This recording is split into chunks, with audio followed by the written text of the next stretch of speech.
क्या आपको भी आपके पीरियड्स के दौरान बहुत तेज़ दर्द होता है, बहुत तेज़ क्रैम्प्स आते हैं पेट में, पेट के निचले हिस्से में मरोड़ आते हैं? तो यह जो कंडीशन है, इस कंडीशन को बोलते हैं डिस्मेनोरिया यानी पेनफुल मेंसेस। आपको जब इस तरह का कंडीशन डेवलप होती है, उसमें आपको काफ़ी असहज महसूस करते हैं आप, आपको अपनी जो पूरी दिनचर्या होती है वो डिस्टर्ब हो जाती है, और यह जो पीरियड्स के 5-6 दिन होते हैं, उसमें आपको बहुत ज़्यादा परेशानियों का सामना करना पड़ता है। यह जो पेन होता है, यह पेन आपके पेट के निचले हिस्से में हो सकता है, आपको कमर में सीवियर पेन होगा, आपको उसके अलावा आपको थाइज़ में जो पेन होता है, वो थाइज़ में भी पेन जा सकता है।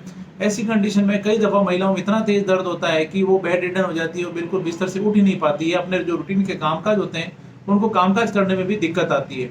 अगर आपके साथ में ऐसी समस्या है, तो यह वीडियो आपके लिए काफ़ी काम का है, क्योंकि आज के इस वीडियो में हम जानकारी देंगे, यह जो डिस्मेनोरिया या जो पेनफुल पीरियड्स या पेनफुल मेंसेस होते हैं, उसके क्या कारण होते हैं, और उसका होम्योपैथी में क्या बेस्ट ट्रीटमेंट अवेलेबल है कि आपको इस तरह की कंडीशन से आपको छुटकारा मिल सके। क्योंकि डिस्मेनोरिया या पेनफुल पीरियड्स के दौरान आपको होम्योपैथी काफ़ी हेल्प कर सकती है। होम्योपैथी में काफ़ी अच्छी-अच्छी मेडिसिन अवेलेबल होती है। इसके अलावा अगर आपके साथ में ऐसी जो कंडीशन है, यह कंडीशन है, तो यह किसी न किसी एक बीमारी का भी संकेत हो सकती है आपको। आपको रिप्रोडक्टिव सिस्टम के अंदर आपको कहीं न कहीं कोई न कोई पैथोलॉजी डेवलप हो रही है, ऐसा हो सकता है। ऐसे भी कुछ चांसेस बन सकते हैं। इसलिए अगर आपके साथ में ऐसी समस्या आ रही है, तो उसको नज़रअंदाज नहीं करें, नेग्लेक्ट नहीं करें, प्रॉपर ट्रीटमेंट लें। मैं जोधपुर से doctor Kuldeep Jahangir, homeopathy consultant, एक बार फिर से आपका अपने यूट्यूब चैनल में स्वागत करता हूँ। यह जो कंडीशन होती है, जो डिस्मेनोरिया होती है, यह 2 तरह की डिस्मेनोरिया बोलते हैं इसको। एक होता है प्राइमरी डिस्मेनोरिया, एक होता है सेकेंडरी डिस्मेनोरिया। प्राइमरी जो होता है वो एक एक रूटीन जो जनरली सभी फीमेल्स के अंदर जब उनके पीरियड्स आते हैं, तो हल्का-फुल्का 1 या 2 दिन पहले उनको पीरियड्स से पहले कुछ हल्का-फुल्का पेन स्टार्ट होता है, और जो कि पीरियड्स स्टार्ट होने के बाद में 1 या 2 दिन तक रहता है, और धीरे-धीरे उसमें वो कंफर्टेबल हो जाती है। यह जो इतना पेन होता है, वो एक साधारण पेन होता है, जो कि वो आसानी से सहन कर सकती है। इससे उनकी जो रूटीन लाइफ होती है वो डिस्टर्ब नहीं होती है। इसको बोलते हैं प्राइमरी डिस्मेनोरिया। इसके अलावा जो दूसरी कंडीशन होती है वो होती है सेकेंडरी डिस्मेनोरिया। सेकेंडरी डिस्मेनोरिया यानी यह जो आपको पेनफुल पीरियड्स हो रहे हैं, यह किसी न किसी पैथोलॉजी के कारण, किसी न किसी डिजीज के कारण आपको ये प्रॉब्लम आ रही है, और किसी न किसी डिजीज का एक संकेत है। इसमें जो अक्सर जो कारण होता है वो होता है एंडोमेट्रियोसिस। इसके अलावा जो होता है यूट्राइन फाइब्रॉइड। इसके अलावा और भी कुछ कंडीशंस होती है जिसकी वजह से महिलाओं में इस तरह की जो पीरियड्स होते हैं उसमें बहुत ज़्यादा पेन होते हैं, और वह जो पेन होता है वह असहनीय दर्द होता है, उनके लिए सहन करना भी कई दफ़ा उनको मुश्किल हो जाता है। इसी कंडीशन को बोलते हैं सेकेंडरी डिस्मेनोरिया। डिस्मेनोरिया को ढंग से समझने के लिए महिलाओं के रिप्रोडक्टिव सिस्टम को एक बार मैं आपको शॉर्ट में समझाने की कोशिश करता हूँ। महिलाओं को जो रिप्रोडक्टिव सिस्टम होता है, उनका जो सबसे इम्पोर्टेंट पार्ट होता है वो होता है यूट्रस, या जिसको बोलते हैं बच्चेदानी। बच्चेदानी का एक जो उनका पीरियड्स होते हैं, पीरियड्स का एक साइकिल होता है, लगभग 28 दिन का साइकिल होता है।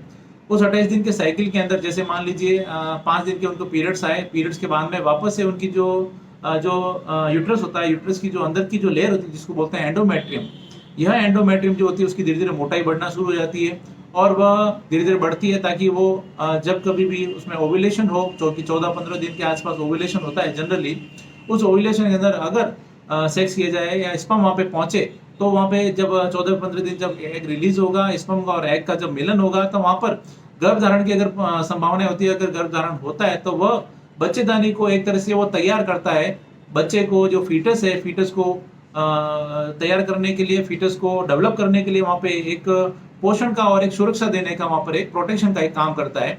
इसलिए उसकी जो यूट्रस होता है, यूट्रस की धीरे-धीरे बच्चेदानी की जो अंदर की लेयर एंडोमेट्रियम की मोटाई बढ़ना शुरू हो जाती है। लेकिन अगर प्रेगनेंसी नहीं होती है, तो कुछ समय बाद में पीरियड्स के रूप में यह जो उसकी जो थिकनेस बढ़ी थी एंडोमेट्रियम की, वो पीरियड्स के रूप में वो ब्लड के साथ में वापस से शरीर से बाहर निकल जाती है, और वो नेक्स्ट जो पीरियड होता है उसके लिए बॉडी को तैयार करती है। यह एक साइकिल होता है जो कि चलता रहता है। लेकिन जब कभी भी यह जो एंडोमेट्रियम बाहर निकलती वापस ब्लड के साथ में, उसमें अगर कोई पैथोलॉजी है, कोई शरीर के अंदर प्रॉब्लम है, जैसे मैंने बताया था एंडोमेट्रियोसिस है, फाइब्रॉइड्स है, या और कोई तरह की कंडीशन है, डिजीज कंडीशन है, उस कंडीशन में यह जो बाहर निकलने का जो एंडोमेट्रियम का प्रोसेस होता है, उसमें काफ़ी तेज क्रैम्प्स आते हैं, काफ़ी मरोड़ आती है, और उस मरोड़ के साथ में काफ़ी तेज दर्द होता है, जो कि असहनीय दर्द होता है। इस तरह की जो कंडीशन होती है, इसी कंडीशन को बोलते हैं डिस्मेनोरिया। ये तो आप समझ गए होंगे अब डिस्मेनोरिया क्या होता है, इसके टाइप्स भी आप समझ गए। अब हम बात करते हैं इसके कारण की, कैसे कौन से कारण होते हैं जिसकी वजह से ये कंडीशन डेवलप होती है। तो जब मैं बार-बार बोल रहा हूँ, इसका जो सबसे बड़ा कारण होता है वो देखने को मिलता है, वो होता है एंडोमेट्रियोसिस। एंडोमेट्रियोसिस यानी जो यूट्रस की जो सबसे अंदर की लेयर एंडोमेट्रियम है, वह यूट्रस के अलावा, जो अंदर की लेयर के अलावा, जब वो और कहीं पे एब्डोमेन के अंदर के जो दूसरे ऑर्गन्स होते हैं उस पे डेवलप होना शुरू हो जाती है, जैसे कि वो फैलोपियन ट्यूब्स पे या ओवरी पे या यूट्रस के बाहर की तरफ वो अगर वो डेवलप होना शुरू हो जाते हैं, तो उसकी वजह से पीरियड्स के दौरान वहां से भी ब्लीडिंग होती है और वहां पर काफी इन्फ्लेमेशन होती है, स्कार फॉर्मेशन होना शुरू हो जाता है। तो ऐसी जो कंडीशन होती है उसमें बहुत तेज दर्द होता है और यह एक बहुत बड़ा कारण होता है डिसमेनोरिया का, पेनफुल पीरियड्स होने का। यह इसकी वजह से कई दफा महिलाओं में प्रेगनेंसी में बहुत ज्यादा दिक्कत आती है, प्रेगनेंसी में उनको परेशानी आती है, गर्भधारण नहीं कर पाती है। महिलाओं में इनफर्टिलिटी का, एंडोमेट्रियोसिस बहुत बड़ा कारण होता है, डिसमेनोरिया का भी बहुत बड़ा कारण है, जो कि आजकल बहुत ज्यादा देखने को मिलता है। दूसरा जो बड़ा कारण होता है वो होता है यूट्राइन फाइब्रॉइड, यानी बच्चेदानी के अंदर कुछ गांठें बन जाना। इस तरह की जो यूट्राइन फाइब्रॉइड्स होते हैं उसमें भी महिलाओं बहुत तेज पेन होता है पीरियड्स के दौरान, उसके साथ साथ काफी ब्लीडिंग भी बहुत ज्यादा होती है, ब्लड क्लॉट्स भी काफी निकलते हैं। यह भी एक बड़ा कारण होता है। तीसरा जो बड़ा कारण होता है वो होता है एडिनोमायोसिस। एडिनोमायोसिस में क्या होगा कि जो एंडोमेट्रियम टिश्यू होते हैं वो यूट्रस की जो अंदर की जो मस्कुलर लेयर होती है उसके अंदर ग्रो कर जाते हैं, तो उसकी वजह से भी पीरियड्स में काफी पेन होता है। इसके अलावा सर्वाइकल स्टेनोसिस एक कंडीशन होती है, यानी जो महिलाओं की जो बच्चेदानी होती है, यूट्रस जिसको बोलते हैं, उसका आगे का जो सकड़ा भाग होता है उसको बोलते हैं सर्विक्स। इस सर्विक्स का जब मुंह होता है उसमें थोड़ी सी जब स्टेनोसिस यानी उसमें जब सिकुड़न आ जाती है, तो उसकी वजह से भी पीरियड्स के दौरान काफी पेन होता है। इसके अलावा अगर पीसीओडी की शिकायत है महिलाओं में, अगर ओवरी में सिस्ट वगैरह बनी हुई तो उसकी वजह से हो सकता है ऐसा। इसके अलावा आईयूडी यानी इंट्रा यूट्राइन डिवाइसेस, कुछ कॉपर टी वगैरह या इस तरह की जो डिवाइसेस अगर बच्चों में अंतर रखने के लिए यूज की जाती है, तो कई दफा कुछ महिलाओं में उसकी वजह से भी पीरियड्स के दौरान काफी पेन होता है। इसके अलावा अगर कुछ तरह का कैंसर वगैरह डेवलप हो रहा है, सर्वाइकल कैंसर वगैरह है, तो यूट्रस में कैंसर वगैरह डेवलप हो रहा है, तो उसकी वजह से ब्लड लॉस हो सकता है, हैवी ब्लड लॉस, उसके साथ साथ डिसमेनोरिया की उनको शिकायत आ सकती है। इसके अलावा पीआईडी यानी पेल्विक इन्फ्लेमेटरी डिजीज, अगर उनके महिलाओं में पीआईडी की शिकायत है जो कि एक तरह का इन्फेक्शन वगैरह होता है, अगर वो हो रखा है तो उसकी वजह से भी पीरियड्स के दौरान काफी दर्द या काफी पेन हो सकता है। इसके अलावा एक और बड़ा कारण होता है जो पॉसिबिलिटी को बढ़ाता है, वो होता है फैमिली हिस्ट्री। अगर आपकी फैमिली हिस्ट्री है, आपकी माताजी को, आपकी सिस्टर को इस तरह की समस्या रही है, तो आपके साथ में भी ऐसी कंडीशन जो है वो डेवलप हो सकती है। जिन महिलाओं में उनके जो पीरियड्स हैं, जो पीरियड बहुत जल्दी एज में स्टार्ट हो गए थे, 11 साल की एज के आसपास या उससे पहले स्टार्ट हो गए थे, उन महिलाओं में डिसमेनोरिया के जो चांसेस होते हैं, रिस्क जो होती है वो बढ़ जाती है। ये ऐसे कुछ मेजर कॉज होते हैं, मुख्य कारण होते हैं जिसकी वजह से महिलाओं में डिसमेनोरिया या पेनफुल मेंसेस की शिकायत होती है। अब अगर बात करें इसके इन्वेस्टिगेशंस की, तो इसमें जनरली आपको इस तरह की समस्या होती है तो आपकी डॉक्टर, आपकी गायनोकोलॉजिस्ट जो होती हैं, वो आपके पेट की सोनोग्राफी, अल्ट्रासाउंड करा के देख सकती हैं, सीटी स्कैन करा के देख सकते हैं, आपकी एमआरआई करा के देखा जा सकता है। इसके अलावा लेप्रोस्कोपी करके भी देखा जा सकता है कहीं एंडोमेट्रियोसिस की शिकायत तो नहीं हो रही है।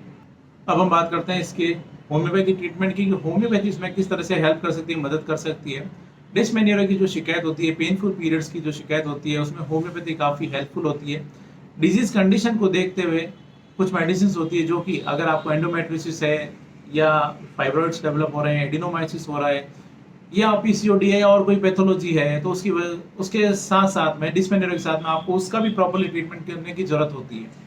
इसलिए जब कभी भी आप कोई भी होम्योपैथी मेडिसिन जब भी लें, प्रॉपर ट्रीटमेंट लें इसका डिसमेनोरिया का, तो एक बार अपने डॉक्टर से जरूर कंसल्ट करके लें होम्योपैथी मेडिसिन के लिए। सेल्फ मेडिकेशन नहीं करें। यहाँ पर जो भी मैं मेडिसिन बता रहा हूँ वो एक जनरल मेडिसिन है जो कि आपको डिसमेनोरिया पर्टिकुलर आपको काम करेगी, बट पर्टिकुलर आपको अगर डिजीज कंडीशन है तो एक बार अपने डॉक्टर से जरूर कंसल्ट करके लें। इसके साथ में दोस्तों अगर बात करते हैं कुछ मेडिसिन की, जो सबसे पहली मेडिसिन है वो है कोलोफाइलम।